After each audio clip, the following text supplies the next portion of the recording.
स्वागतं शुभस्वागतं सर्वेभ्यः छात्रेभ्यः प्रियछात्राः। अद्य वयं सप्तम्यां कक्षायां द्वादशं पाठं विद्याधनम् इति पाठं पठामः। अद्य अस्माभिः तृतीयः श्लोकः पठ्यते। My dear students, welcome to online classes. In the class 7th, we are studying the 12th lesson. The name of the lesson is Vidyadhanam.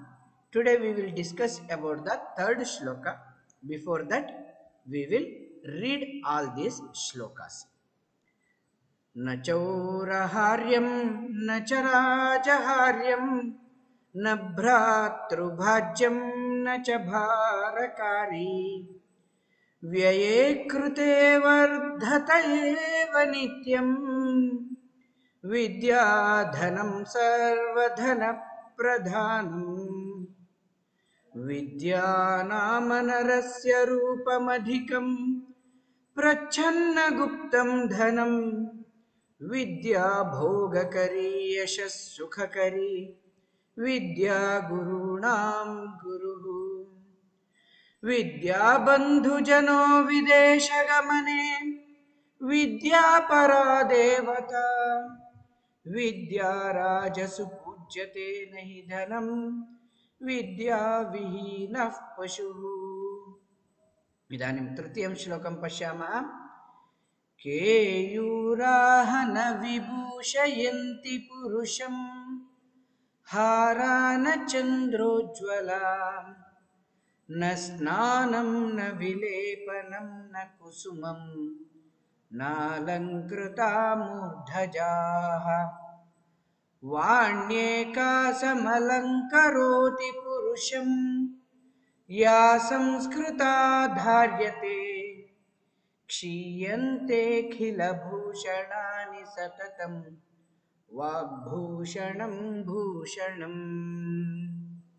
The ornaments केयूराः न विभूषयन्ति पुरुषं. A man cannot be decorated by the keyura. What is the meaning of keyura? Keyura means bajuband. We will see the meanings. Can you see here? Keyura नामा बाजूबंद. बाजू में जो बंद करते हैं, bracelets. हाँ, we have bracelets. So Keyurana vibhushayanti purusham. A man cannot be decorated by the bracelet, the ornaments that he wears. Keyura, the bracelets cannot make him so beautiful. Vibhushayanti, it cannot decorate. Alankrit karna. So it cannot decorate you. Bracelet do not decorate you. Haraha, the chains and the garlands that a man wears, it also do not decorate him. Chandrojwalaha, as I told you in the beginning, in the introduction, the kings will have a lockets like a moon. Have you seen? Crescent of the moon will be there in the lockets. चंद्रोज्वला, चंद्रमा जैसा locket भी शोभा नहीं देती है. It doesn't make him smart. न स्नानम, generally when you get the bath you look very fresh, but it doesn't make you smart. न विलेपनम, विलेपनम means, as I told you, fair and lovely, fair and handsome, so many creams are there. These creams do not make you smart. Na kusumam, as I told you, women will wear so many flowers. Men also nowadays with their blazers, they will keep one rose in the functions. Does that makes him smart? No. Nalankrutaha murdhajaha. Murdha means head. Murdhajaha, the ornaments that you wear on the head. What are all the ornaments the people wear? Women will wear so many. On the side they will wear many things. On the center they will wear. There are many decorations on the head. It doesn't make you smart or the beautiful. But what makes you beautiful? Vanyeka. Vani eka. Eka vani. The one word that you speak. Eka vani. Samalankaroti purusham. The word you speak makes you smart. What kind of word you should speak? Samskrita dharyate. Samskrita means it is not the Sanskrit that we speak. I will tell you some examples. If somebody comes to your home, Hindi में क्यों आए, कब जाओगे, क्या काम था?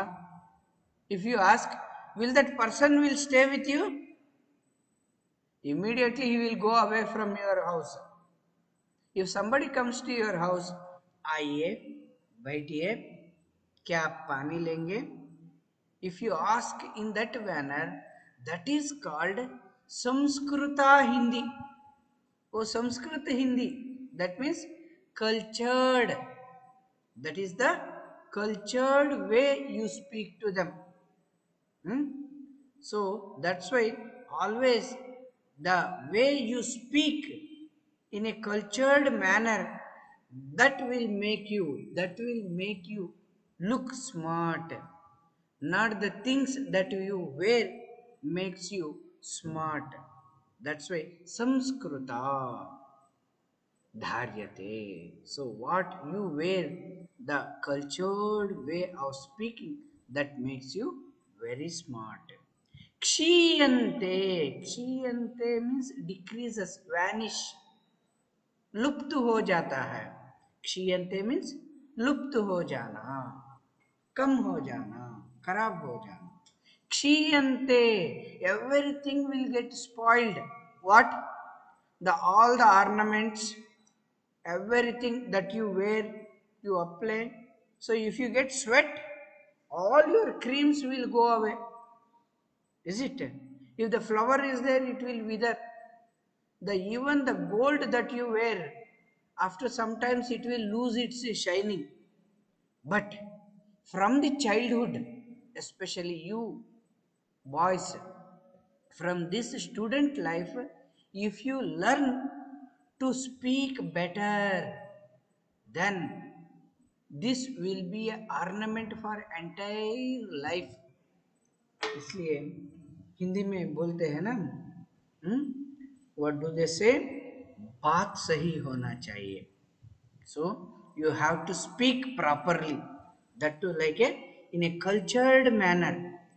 Akila bhushanani kshiyante. All the ornaments like keyura, hara, chandrojvala, snanam, vilepanam, kusumam, murdhajaha, etani akila bhushanani kshiyante. All these things will get spoiled. Vagbhushanam, the way you speak, bhushanam, it will be there always. That's why the real ornament for any person, what is the real ornament? That is the way he speaks.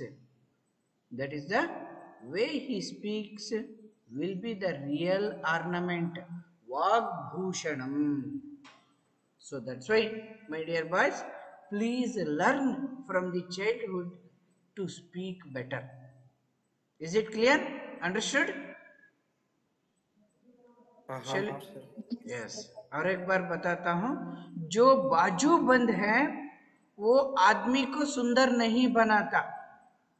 जो आदमी हार पहनता है वो हार भी आदमी को सुंदर नहीं बनाता.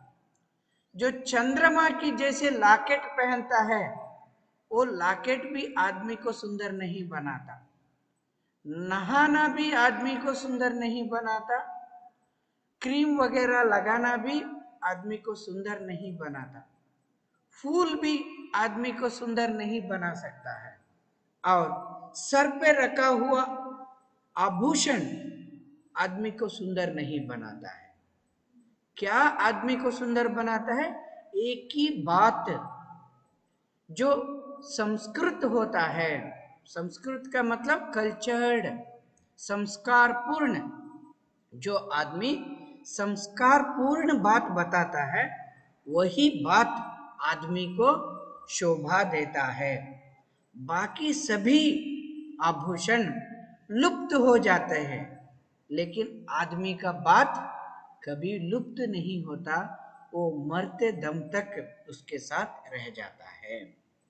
So all the ornaments that a man does uses to look beautiful will vanish one day, but the way, the cultured way he speaks will be his great decoration throughout his life. Is it clear? Ekvaram pathamah. I will read you. Please, all of you, follow me. केयूराः न विभूषयन्ति पुरुषम् विभूषयन्ति पुरुषम् हारा न चन्द्रोज्ज्वला हारा न चन्द्रोज्ज्वला न स्नानं न विलेपनं न कुसुमम् न स्नानं न विलेपनं न कुसुमम् नालङ्कृता मूर्धजाः नालङ्कृता मूर्धजा वाण्येका समलङ्करोति पुरुषम् वाण्येकसमलङ्करोति पुरुषम् वाण्येका समलङ्करोति पुरुषम् वाण्येकसमलङ्करोति पुरुषम् या संस्कृता धार्यते संस्कृता धार्यते क्षीयन्ते किल भूषणानि सततम् अखिलभूषणानि सततम् क्षीयन्ते किल भूषणानि सततम् क्षीयन्ते अखिलभूषणानि सततम् वाग्भूषणं भूषणम् वाग्भूषणं भूषणम् हाँ, can anybody tell this meaning of this shloka?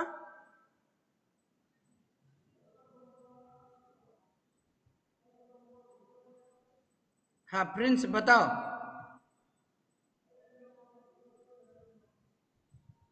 समझ में आया या नहीं आया सर। हाँ बताइए, क्या इसका मतलब क्या है?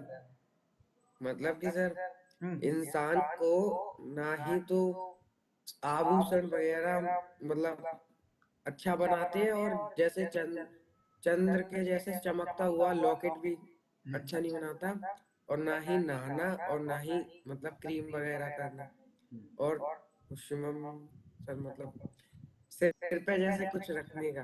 हाँ सही, लेकिन क्या सर सुंदर इसका बनाता मीनिंग है? है बाजूबंद आदमी को सुंदर नहीं बनाता, हार और चंद्र वाले लॉकेट भी नहीं, स्नान करने से भी नहीं, क्रीम लगाने से भी नहीं, और अपने पास फूल रखने से भी नहीं। So can I tell Rohit Venkatesh? हाँ, what is this? वाण्येका समलंकरोति.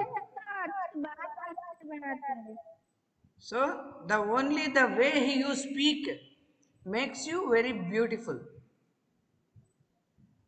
आप जैसे बात करते हैं ना, आपका बात ही आपको आभूषण है, इसलिए हमें हमेशा अच्छा व्यवहार करना चाहिए, अच्छा तरह से बात करना चाहिए।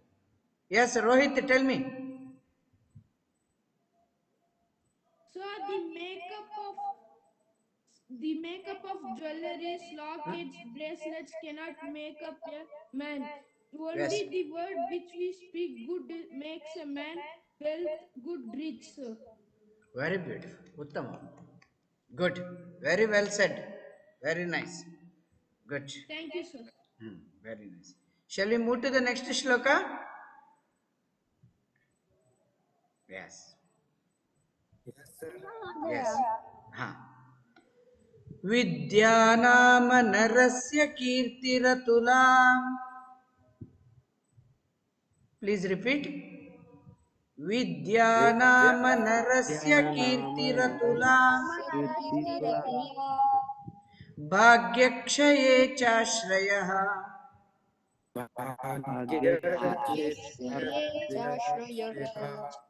भाग्यक्षये चाश्रयः. भाग्यशये चाश्रयः. Good. धेनुः कामधुघारतिश्च विरहे. धेनुकामधुघारतिश्च विरहे. धेनुः कामधुघारतिश्च विरहे. धेनुकामधुघारतिश्च विरहे. नेत्रं तृतीयं च सा. नेत्रं तृतीयं च सा. सत्कारायतनं कुलस्य महिमा. कुलस्य महिमा. सत्कारायतनं कुलस्य महिमा.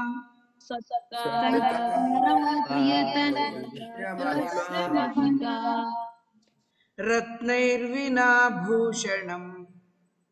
रत्नैर्विनाभूषणम्. तस्मादन्यमुपेक्ष्य सर्वविषयम्. तस्मादन्यमुपेक्ष्य सर्वविषयम्. तस्मादन्यमुपेक्ष्य सर्वविषयम्.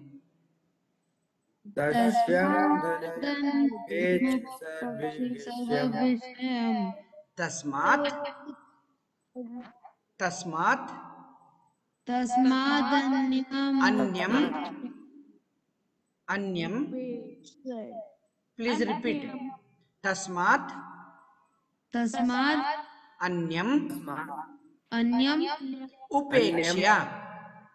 उपेक्षय. तस्मादन्यम् उपेक्ष्य. तस्मादन्यम् उपेक्षय. तस्मादन्यमुपेक्ष्य सर्वविषयम्.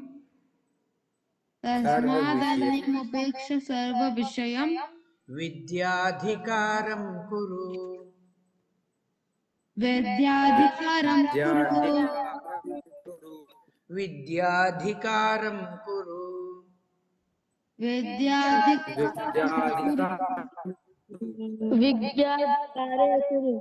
गुड.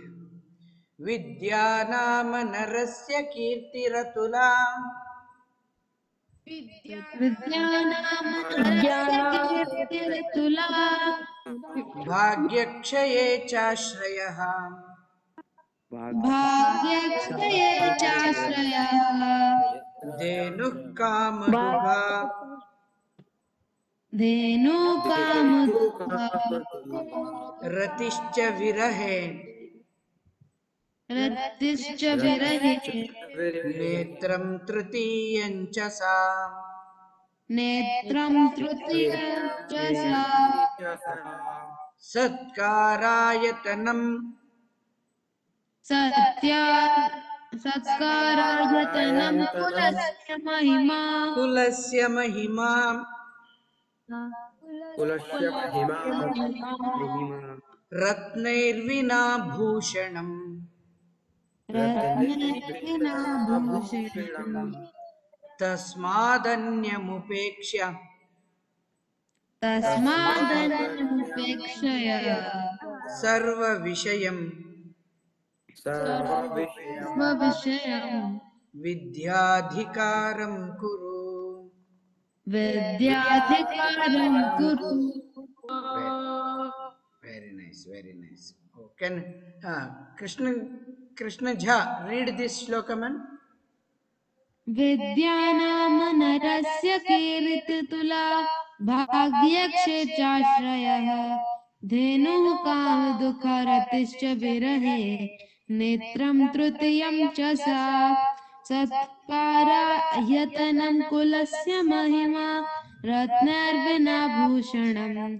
तस्मादन्यमुपेक्ष्य सर्वविषयं विद्याधिकारं कुरु। उत्तमम् उत्तमम्। हेमंत पठति वा? महोदय हा, पठ। विद्यानामनरस्य कीर्तिर्ला भागयत्येषार्यणः धेनुकामदुघा रीतिश्च विरहे रतिश्च विरहे। रतिश्च विरहे नेत्रं प्रिया च सा प्रायतनं कुलस्य महिमा रत्नवीर रत्नैर्विना रत्नवीर्य भूषण। भूषणं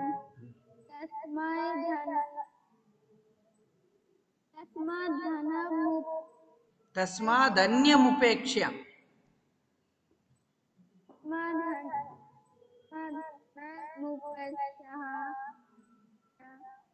सर्वविषयं विद्याधिकारं कुरु। कुरु। समीचीनम्।